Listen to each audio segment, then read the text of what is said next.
Él volvió a casa y otra vez se reunió la multitud, de modo que ellos no podían ni siquiera comer pan. Cuando los suyos lo oyeron, fueron para prenderlo porque decían que estaba fuera de sí. Los escribas que habían descendido de Jerusalén decían que estaba poseído por Beelzebul y que mediante el príncipe de los demonios echaba fuera a los demonios. Y habiéndolos llamado a su lado, les hablaba en parábolas. ¿Cómo puede Satanás echar fuera a Satanás? Si un reino se divide contra sí, ese reino no puede permanecer. Si una casa se divide contra sí, esa casa no podrá permanecer. Y si Satanás se levanta contra sí mismo y está dividido, no puede permanecer sino que su fin ha llegado. Al contrario, nadie puede entrar en la casa de un hombre fuerte y saquear sus bienes, a menos que primero ate al hombre fuerte. Y entonces saqueará su casa. De cierto les digo que a los hijos de los hombres les serán perdonados todos los pecados y blasfemias, cualesquiera que sean. Pero cualquiera que blasfeme contra el Espíritu Santo no tendrá perdón jamás, sino que es culpable de pecado eterno. Dijo esto porque decían: tiene espíritu inmundo. Entonces fueron su madre y sus hermanos, y quedándose fuera le enviaron a llamarle. Mucha gente estaba sentada alrededor de él y le dijeron: mira, tu madre, tus hermanos y tus hermanas te buscan afuera. Él respondiendo les dijo: ¿quiénes son mi madre y mis hermanos? Y mirando a los que estaban sentados alrededor de él, dijo: he aquí mi madre y mis hermanos, porque cualquiera que hace la voluntad de Dios, este es mi hermano, mi hermana y mi madre. Señor Padre, gracias Señor por tu palabra, gracias Señor por tu gracia, Señor. Padre, te pedimos esta mañana, Padre, de bendecir nuestras vidas, Padre. Padre, toca nuestros corazones, muéstranos, Señor, la hermosura de Cristo, Señor, y que contemplando a Cristo podamos ser transformados, Padre, de gloria en gloria, Señor. En tu nombre santo. Amén. Como vimos en estas semanas pasadas, el Evangelio de Marcos comienza con Jesús que proclama el Evangelio del reino de Dios, diciendo: el tiempo se ha cumplido y el reino de Dios está cerca. Arrepentidos y creen en el Evangelio. Entonces, ¿qué es el Evangelio que estaba predicando Cristo? Es el Evangelio del reino de Dios, un nuevo reino en Israel, donde Jesús es rey, donde la voluntad de Dios reina soberana y donde donde se ejerce la autoridad restauradora de Dios en Israel y en el mundo. Ahora en el capítulo 3 vemos cómo la fama de Cristo estaba creciendo en Israel. En muchos lugares acudían a Él para ser sanados, para ser transformados. Dice que los enfermos se agolpaban a su alrededor para tocarlo, y los espíritus inmundos se prostraban ante Él, reconociéndolo como Hijo de Dios. Luego, este Cristo que está demostrando su autoridad en muchas diferentes maneras, ahora sube al monte y ahí llama 12 hombres. Está instituyendo un nuevo liderazgo en Israel. 12 hombres para que estuvieran con él y obraran en su nombre liberaciones y sanidades en Israel. Cristo está estableciendo un nuevo reino en Israel y está afirmando su divinidad con señales y milagros. Y ahora llegamos al versículo clave del texto, que sería Marcos 3:27.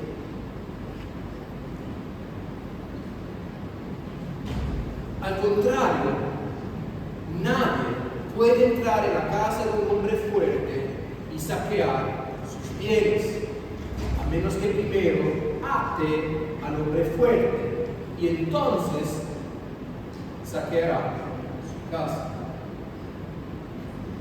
Cristo ahora está revelando que hay un conflicto entre dos diferentes reinos: el reino de Dios, el reino de la luz, y el reino de las tinieblas. Es un conflicto cósmico cuyos orígenes se remontan remontan a la caída de Adán, cuando en Génesis 3:15 Dios prometió: y pondré enemistad entre ti y la mujer, y entre tu simiente y la simiente suya. Esta te herirá en la cabeza y tú le herirás en el talón. Todas las escrituras, desde Génesis al Apocalipsis, cuentan, narran una gran historia. Están desarrollando, todas las escrituras están desarrollando un grande conflicto, un conflicto cósmico entre la luz y las tinieblas. Y también los profetas profetizan el día en que el Dios mismo de Israel entraría en el campo de batalla para invadir el reino enemigo, el reino de las tinieblas. Y Cristo está diciendo: ese día ya llegó. En el versículo 27, Cristo está diciendo que todo el mundo entero, está bajo el reino de un hombre malvado. Lo define el hombre fuerte. Es de hecho Satanás. Y habla también de un castillo, de un edificio en el cual están encerrados prisioneros. Y Cristo está diciendo que estos prisioneros somos nosotros, todos nosotros. Y después Cristo habla de sí mismo como un guerrero divino enviado por Dios, profetizado por los profetas desde Génesis 3:15 hasta este momento, para dar el hombre fuerte y salvar y liberar un pueblo de su esclavitud. Hay un versículo muy lindo con el cual me encontré esa semana, Éxodo 15:3, dice: el Señor es un guerrero. El Señor es un guerrero. Y ese guerrero vino, pisó la tierra de Israel para atar a un hombre fuerte y liberarnos para la eternidad. Dios es un guerrero. Todas las batallas narradas en las Sagradas Escrituras, hermanos, cuentan esa grande lucha, batalla entre el mal y el bien.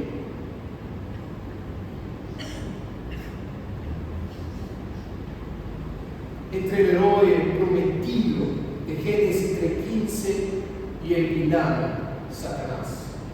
Hay guerreros en la palabra de Dios, como Josué, como Sansón, como David, que profetizan la llegada del último guerrero. Por ejemplo, Josué, podemos ver en la escritura que Jesús es más grande que Josué. Josué, el gran conquistador, que al sonido de las trompetas derribó los muros de Jericó y permitió que el pueblo de Dios entrara en la tierra prometida. Sin embargo, este último Josué dejó en la tierra prometida pueblos rebeldes. Desobedeció al Señor en no completar la misión. Pero Cristo gritó en la cruz: consumado es. Derrotó por completo todos sus enemigos: el pecado, la muerte y Satanás. Llevó a cabo la misión que le había encomendado el Padre. Y lo lindo es que al sonido de la última trompeta, Jesús nos hará entrar en los nuevos cielos y nueva tierra. Cristo es más grande del juez Sansón, que liberó a Israel de los filisteos. Sin embargo, Sansón entregó su corazón a una mujer y desobedeció al Eterno. Sacrificó su vida por el bien de Israel. En este último momento, adentro del templo de los filisteos, Sansón pidió al Señor una última vez, una última fuerza, y derrumbó así el templo de los filisteos y murieron 3,000 personas. Pero Jesús vivió una vida perfecta y él honró al Padre en su muerte.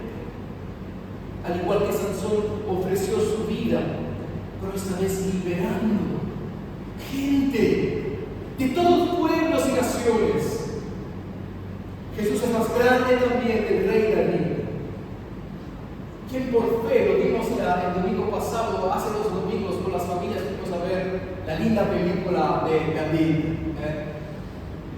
Vemos ahí David con fe tomar esta piedra, esta onda, y matar el gigante. Pero luego el hombre, según el corazón de Dios, pecó por culpa de una mujer. Pero Jesús es el último rey de Israel, que derrotó al último gigante, la muerte. Él es nuestro campeón, que aplastó la cabeza de Satanás en la cruz. Cristo es el gran guerrero, y Cristo ha venido a liberarnos. Ese es el Evangelio. Y ahora vemos dos diferentes personas en este texto. Vemos la familia de Jesús y vemos los escribas. Y pensando en la familia de Jesús y en los escribas, es cierto lo que dice el apóstol Pablo en 2 Corintios 4:3.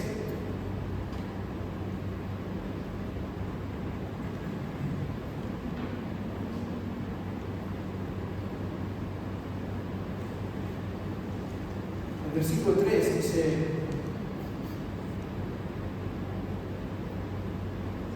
pero aun así nuestro evangelio está encubierto, entre los que se pierden está encubierto, pues el Dios de esta edad presente ha cegado el entendimiento de los incrédulos para que no nos iluminen el resplandor del evangelio de la gloria de Cristo, quien es la imagen de Dios. Hermanos, la estrategia del enemigo, de Satanás, desde el comienzo de la prisión es velar, ocultar, esconder la maravillosa luz del Evangelio de Cristo Jesús, que brilla en el rostro de Cristo, en mostrarnos engañosamente otros caminos de salvación que excluyen a Dios de la ecuación. No es casualidad que el enemigo pusiera en duda, en primer lugar, la presencia amorosa y soberana de Dios cuando se encontró con Eva, y luego la veracidad de la palabra de Dios. ¿De verdad Dios le ha dicho: no coman ningún árbol del jardín? Vemos, hermanos, como el veneno mortal de la serpiente entró y afectó y envenenó todo aquel día, también a sus corazones. Ese día el hombre tuvo miedo de Dios por primera vez. Ese día por primera vez el hombre se escondió de la luz del Evangelio. Desde ese día dudó del amor de Dios y buscó en otros amores lo que solo Dios pudiera llenar su corazón. Y Cristo exclama en el Evangelio: oh generación incrédula, oh hombres de poca fe. Hermanos, y eso es la parte central de ese sermón. No solo fuimos, hermanos, engañados por el padre de la mentira, Satanás, sino que hemos sido engañados por nuestros propios corazones incrédulos. La pregunta es: ¿cómo puede Jesús redimirnos de nuestra propia maldad? Y mientras estábamos leyendo las crónicas de Narnia, Elías me interrumpió y me señaló que Edmund, el hermano Edmund, fue engañado por la bruja blanca como Eva para la serpiente. Me dijo: papá, acá algo es parecido a la primera tentación. Y es interesante porque ahí me fijé en lo que estaba pasando. El chico Edmund fue tentado con un postre, con un dulcecito, pero no solo se tomó este dulce, también se dejó tentar, porque su corazón deseaba el dulce. Y es lindo porque en el texto, en esta narración, cuenta que después no podía dejar de comerse el dulce. Quería más, más, más, hasta que la mujer le dijo: basta.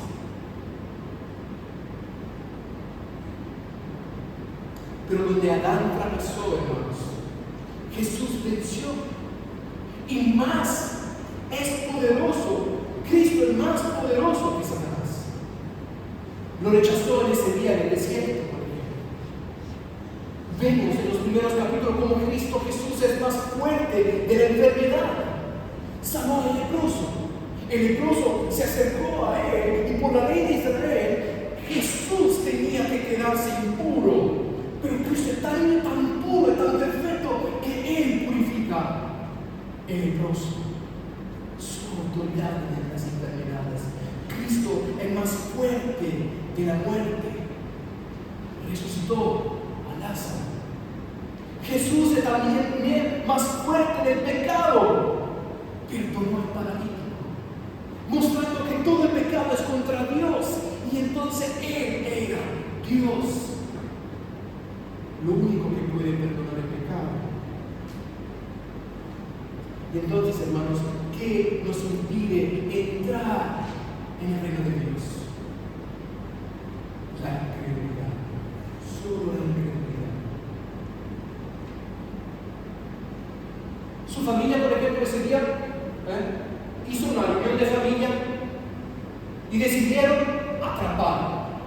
Tenemos que atraparlo, detenerlo. Lo vamos a encerrar en el manicomio. Dijeron, este señor está loco. Así dice el texto. Está loco, está fuera de cabeza. Hay que encerrarlo.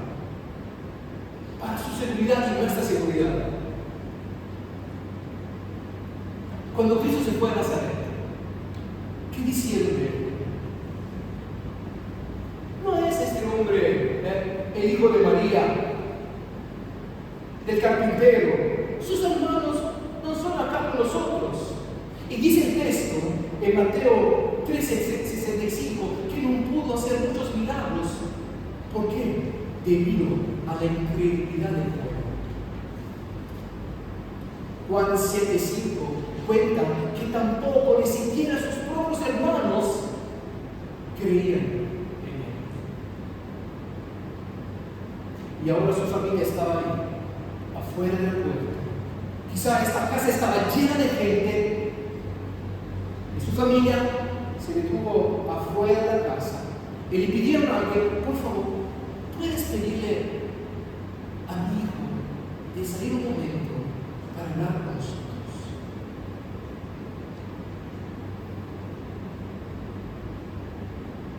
Y seguramente daban por sentado que Jesús le escucharía por ser miembro de su familia. Mira, hermanos, en una cultura como esa, de Oriente Medio, la familia no era todo. La familia era tu identidad, tu pertenencia, tu futuro, era todo importante. Y entonces creía la familia, creía que Jesús les pertenecía. Creía que saldría corriendo a encontrarse con su mamá y sus hermanos, pero se estaban equivocando. Cristo no sabía. Cristo ese día se fue en contra de la cultura de la época y redefinió el concepto también de familia. Dice, ¿quién es mi madre? ¿Y quiénes son mis hermanos? Y mirando a los que estaban sentados alrededor de él, dijo, he aquí mi madre y mis hermanos, porque todo aquel que hace la voluntad de Dios, ese es mi hermano y mi hermana y mi madre. No digo Cristo, yo he venido a poner la espada, a poner hijas contra los padres, hijos contra los padres. ¿Ustedes creen que estoy llevando la paz? Dijo Cristo. Yo vengo a llevar el fuego. Cristo dijo, si no odian a sus padres, no pueden seguirme. Son fuertes las palabras de Cristo. Si tu amor por Dios, si tu amor por tu Padre terrenal, comparando al amor de Dios Padre, en comparación al amor del Padre eterno, no parece odio. Tú no estás siguiendo a Cristo como Cristo pide que tú le sigas. En este momento está rechazando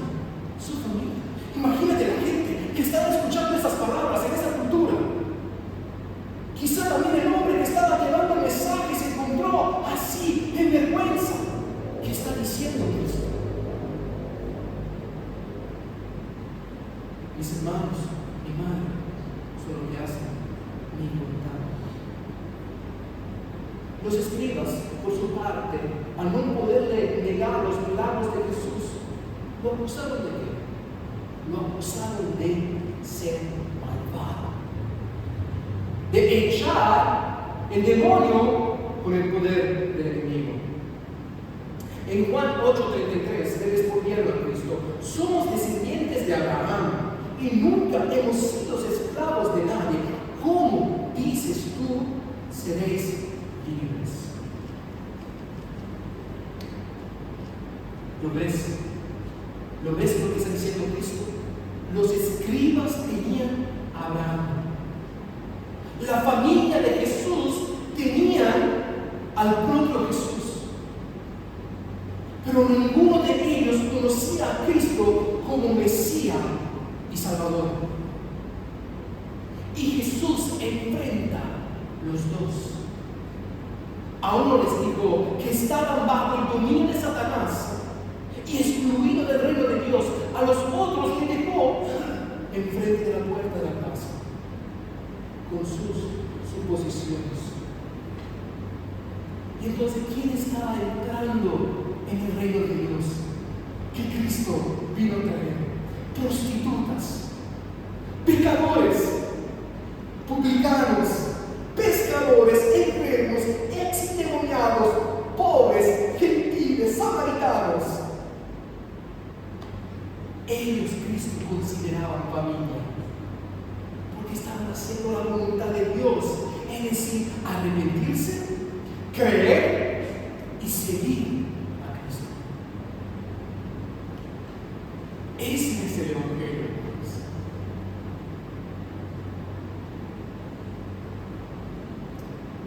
La pregunta esta mañana que quiero hacerles: si puede estar tan cerca de Cristo,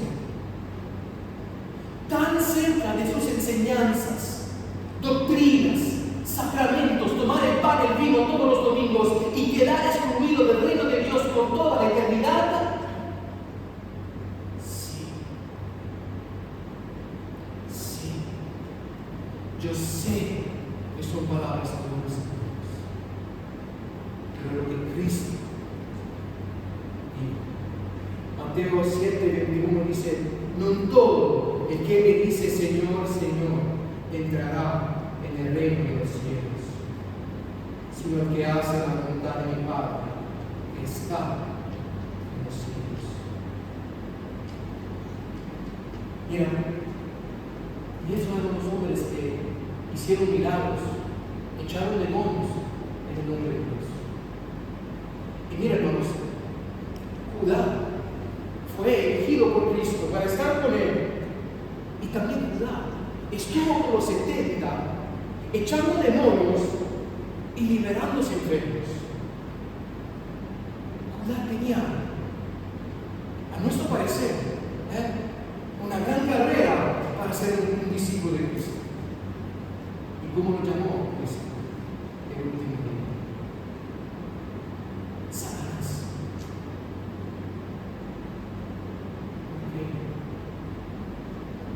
Porque el Evangelio no solo quiere liberarnos del demonio, de la autoridad de Satanás, también quiere liberarnos de nosotros mismos. Les cuento una historia. Hace ahora 12 años atrás, estuvimos con Miriam en Perugia y estábamos plantando con otros hermanos, por la gracia de Dios, una iglesia en Perugia. Vino un muchacho de nombre David. Ese joven era un joven que nació toda su vida en una iglesia de hermanos libres. Entró en nuestra iglesia y estaba lejos de Dios, no conocía a Cristo. Llegó el momento donde David nació de nuevo, quiso bautizarse contra la familia también. La familia dijo: tú eres ya bautizado. Creíamos que eran cristianos. Después de él vino su mamá. No, después vino su hermano. Y después vino su mamá, una señora de 60 años. Una una hermosa hermana de 60 años que crió sus hijos en la iglesia toda su vida, empezó a escuchar el Evangelio de la gracia de Dios. Y después de 3 años, nunca me olvidaré, Cristina se levantó en el medio de toda la congregación, llorando, y dijo enfrente de su marido y de su familia: hermanos, yo creía de ser una hija de Dios. Y usó esas palabras: fue cristiana por 30 años, pero ahora soy hija de Dios. Marcó la diferencia ese episodio en nuestra iglesia. Cristo está sacudiendo los cristianos dominantes, lo que creen de conocer a Cristo, pero no tiene un resultado de vida, de arrepentimiento, de fe en sus vidas, donde no hay transformación, donde siguen atados al orgullo, a la vanagloria. Muchas veces decimos: yo soy salvo, yo soy salvo. Y la pregunta que Cristo nos hace es: ¿de qué eres salvo? ¿Eres salvo del orgullo? ¿Eres salvo de la crítica? ¿Eres salvo de juzgar, criticar a los demás? ¿De qué somos salvos? Porque la obra redentora de Cristo, en su obra progresiva, quiere salvarnos por completo, hermanos. No quiere dejarnos en la guardería. ¿Y sabes qué, hermanos, qué hacemos? Nosotros vivimos toda nuestra vida espiritual en la guardería, en el maternal, y nuestras cabezas crecen en conocimiento. Quizá creemos que crezcan en conocimiento. Y nuestros cuerpos siguen los cuerpos de niños que todavía no saben amar, no saben sacrificarse, no saben perdonar, no saben olvidarse del mal que reciben. No somos humildes, llenos de amor y de gracia. Y el Evangelio, hermanos, nuestro gran Salvador, nuestro gran guerrero, quiere salvarte por completo. Él no quiere que algo de ti se quede en esta tierra. Ese es hermoso, es la gracia de Dios.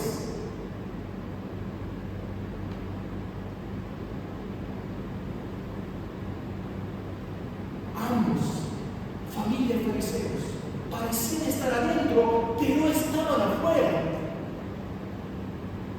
¿Pero por qué estaban afuera? Porque se creían justos, sin necesidad de la gracia de Dios. Espiritualmente eran orgullosos, buenos religiosos, espiritualmente hipócritas, y carecían de un arrepentimiento sincero. Hermanos, esas son las palabras de Cristo, y tiene que sacudir nuestros corazones. Porque cuando el Evangelio entra en nuestra vida, sí, lleva consigo tristeza, arrepentimiento, pero después fe, resurrección y gloria. No hay gloria sin resurrección, sin cruz. No hay gloria, no hay resurrección sin la cruz de Cristo. Hay, hermanos, que morir con Cristo, ser sepultado con Cristo, para resucitar por el poder del Espíritu Santo con Cristo en una vida nueva, donde estamos encarnando el carácter de Cristo, el amor de Cristo, la misericordia de Cristo.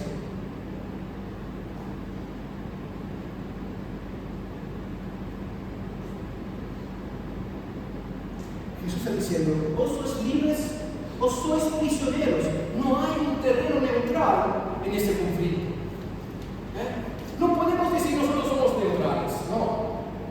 No, somos libres o somos prisioneros. Pero, hermano, la gracia de Cristo se revela en Marcos 3:28, cuando dice el texto: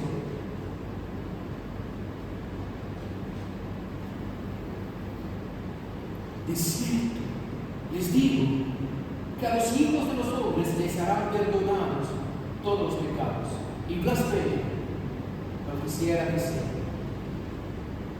Antes de este difícil versículo, con el cual luché toda la semana, hay este lindo versículo que tal vez no vemos. De cierto les digo que a los hijos de los hombres les serán perdonados todos los pecados y blasfemias. Todos los pecados. Hay perdón para todos. Todos los que creen en Cristo. Pero también dice después que hay sí castigo eterno para aquellos que rechazan el testimonio del Espíritu Santo acerca de la persona de Cristo. Pero cualquiera que blasfeme contra el Espíritu Santo no tendrá perdón jamás, sino es culpable del pecado eterno. O hay condenación, o hay perdón.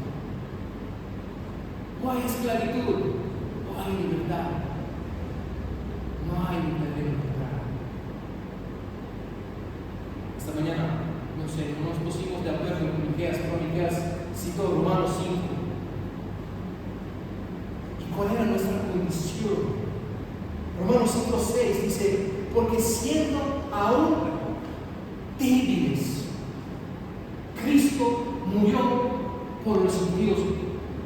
Éramos débiles, estábamos sin fuerzas para redimirnos. Ok, te quiero que marquen Romanos para que ustedes puedan ver conmigo Romanos 5:6.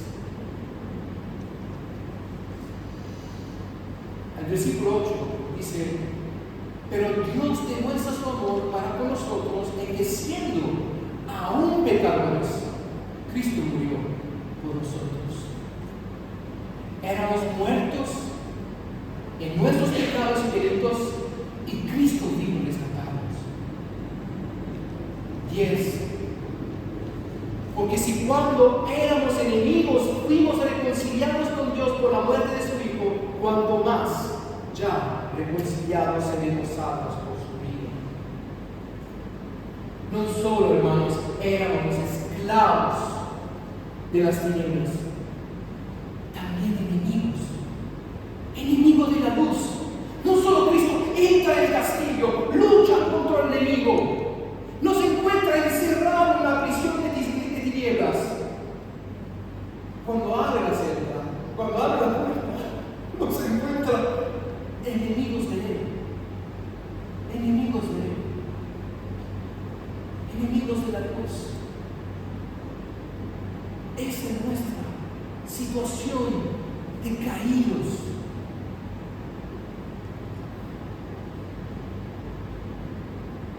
Si no somos conscientes de nuestra condición de pecadores, nunca saborearemos la gloria de la gracia de Dios. Cuando nos encontramos ahí, encerrados en esa celda y también enemigos de la luz, estaremos dispuestos a recibir la gracia. Pero la buena noticia es que Cristo vino y acabó con la enemistad que había entre nosotros y Dios a causa de nuestro pecado, poniendo a muerte la enemistad en su cuerpo por medio de la muerte en la cruz. Esta enemistad que había entre nosotros y Cristo y Dios murió en la cruz, porque Él tomó nuestro pecado. Él se hizo pecado por nosotros para que nosotros fuéramos hechos justicia de Dios en Él. 2 Corintios 5:21. Y una vez justificado, y una vez salvado, restaurado, ¿qué pasa con nosotros? Cristo te hace hijo de Dios y guerrero de Dios. Te hace embajador de esta reconciliación. No solo te salva de la cárcel, después te envía con el poder del Espíritu Santo, con la gracia de Dios, para que tú puedas reconciliar el mundo por medio de Cristo a Dios mismo. Eso no es algo extraordinario. Eso es el ministerio que Cristo te entregó. ¡Wow! ¡Wow! Mira Pablo era un enemigo de Cristo, odiaba a la iglesia, se iba de camino para matar a la gente de la iglesia. Pero un día Jesús desapareció, le mostró su pecado, luchó con él y lo venció, lo derrotó, lo sometió, lo rindió enfrente de él y lo hizo un guerrero de Cristo. Quiero preguntarte esta mañana, ¿por qué estás aquí esta mañana? ¿Por qué viniste esta mañana? ¿Para escuchar un lindo mensaje de la palabra? ¿Recibir lo necesario para sobrevivir a esta semana? ¿O para encontrarte con Cristo Jesús resucitado y dejarte vencer por Él? ¿Por qué viniste esta mañana? ¿Quieres encontrarte esta mañana con Cristo?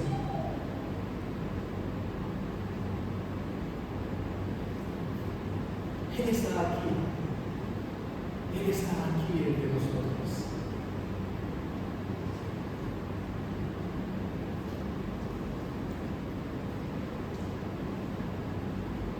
Como Cristo luchó con Jacob en Belén, deja que Cristo venza tu orgullo, tu vanagloria, tu justicia propia, tu creerte importante, autosuficiente. Dejamos vencer por el gran guerrero de Dios.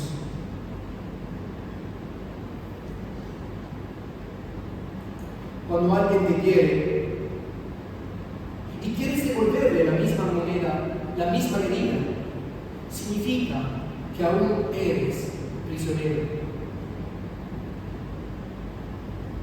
Y solo cuando nos encontramos enfrente de la cruz, no te sentirás más superior y suficiente. La cruz te humillará, la cruz te dará el poder de perdonar y amar, incluso lo que te han herido. Y para terminar, hermanos, cuenta la historia de las crónicas de Narnia, que la bruja blanca reclamó la vida de Edmund, el traidor, diciendo: ese ser humano me pertenece, tengo derecho a confiscarle la vida y a tomar su sangre. Dice la bruja blanca enfrente de todo el ejército de Aslan. Entonces Aslan, el león, ofreció su vida a cambio de la de Edmund. Y dijo: tranquilizaos, todo va bien, he arreglado el asunto. La bruja renuncia a sus derechos sobre la sangre de vuestro hermano. Esa misma noche, Aslan fue atado a la mesa de piedra por la bruja blanca, rodeado de una multitud de criaturas demoníacas. Le cortaron la melena, se burlaron de él, y mientras Aslan miraba el cielo con paz, la bruja, antes de matarlo, le susurró al oído: ¿quiénes han ganado entonces? Y tú, loco, ¿crees que con eso salvarás al traidor? Yo te mataré en su lugar, tal y como estaba en el pacto, para que se respete la gran magia. Pero cuando estés muerto, ¿quién me viene a matar? También a él. ¿Quién lo arrancará de mis manos entonces? Pero tras su muerte ocurrió el milagro. La gran losa de piedra se partió y el cuerpo de Aslan desapareció. Poco después lo vieron surgir con las primeras luces del amanecer, más grande de lo que habían visto antes, más noble, más majestuoso. Y Aslan dijo: cuando en lugar de un traidor se sacrifica a una víctima inocente y voluntaria, la losa de piedra se parte y al salir del sol, la muerte misma da marcha Jesús entró, hermanos, en el último jardín, Getsemaní, y renunció a su propia voluntad. Había en juego la vida de un traidor, mi vida, tu vida. Pero Cristo bebió este cáliz de separación por el Padre. Él gritó en la cruz: Dios mío, ¿por qué me has abandonado? El guerrero divino entró en el castillo y nos liberó del dominio de las tinieblas y del pecado, ofreciendo su vida en cambio de la nuestra.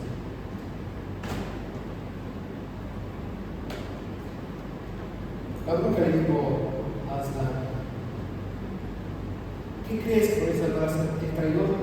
Yo mataré, te mataré en su lugar. ¿Quién lo liberará? Tal vez esa mentira entre en nuestra cabeza,